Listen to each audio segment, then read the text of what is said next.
নোয়াখালীর বিচ্ছিন্ন দ্বীপ হাতিয়া উপজেলায় প্রায় ৭ লাখ মানুষের যাতায়াতের মূল মাধ্যম নৌযান। তবে বৈরী আবহাওয়ার মধ্যে সি ট্রাক ছাড়া অন্য নৌযান চলাচলের অনুমতি না থাকলেও দেদারসে চলে ট্রলার ও ইঞ্জিন চালিত নৌকা।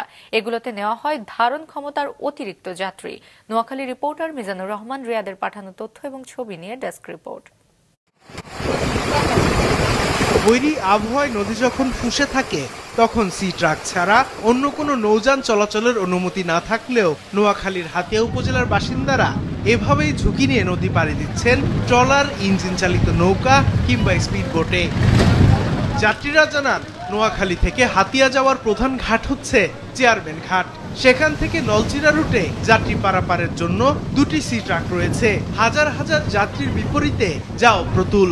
এই সুযোগে ধারণ ক্ষমতার অতিরিক্ত যাত্রী বহন করে নদী পারাপার করছে অসাধু ট্রলার, নৌকা ও স্পিড বোট মালিকরা। এমনকি এসব নৌযান মেনে চলে না কোনো সতর্কতা।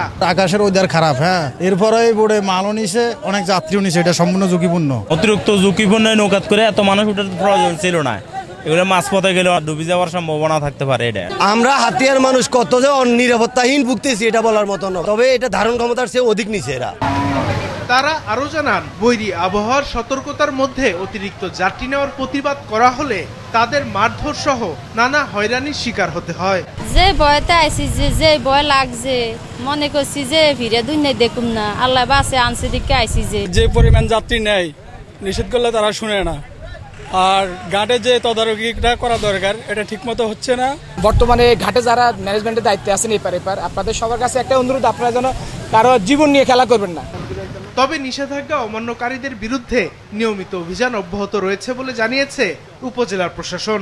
বৈরী আবহাওয়ায় দুর্ঘটনা এড়াতে যাত্রীদের সচেতন হওয়ার আহ্বান এই কর্মকর্তার। সিগন্যাল যে সময় দেয় তখন তার সারাদিনের অবস্থা তারা দেখে দেয় না, লোকাল অবস্থাটা তো আর দেখে দেয় না। আমাদের সি ট্রাকটা চলে, কিন্তু অন্য কাউকে তো আমরা চলার অনুমতি দিই না। স্পিড বোট বলেন আর কি বোট বলেন, দুইটাই আমাদের বন্ধ থাকার কথা। কিন্তু আপনারা যখন রোগী বা জরুরি কোনো কিছু হয় তখন এটা আমাদের পক্ষ থেকে কোনো বাধা থাকে না।